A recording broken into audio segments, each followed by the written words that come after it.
Sen Sultan Orhan'ın hatunusun. Bunu çokça duyacaksın. Alışsan iyi olur.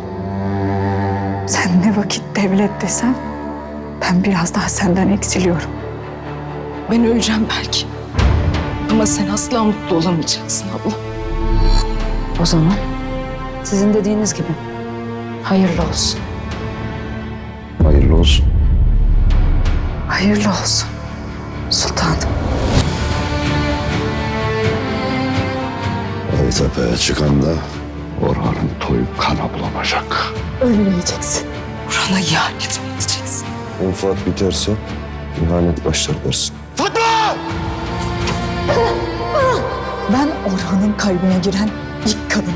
Ve bunu değiştirmene asla müsaade etmem. Bilmiyorum Nilüfer, kafasını görmem. Bebeğim.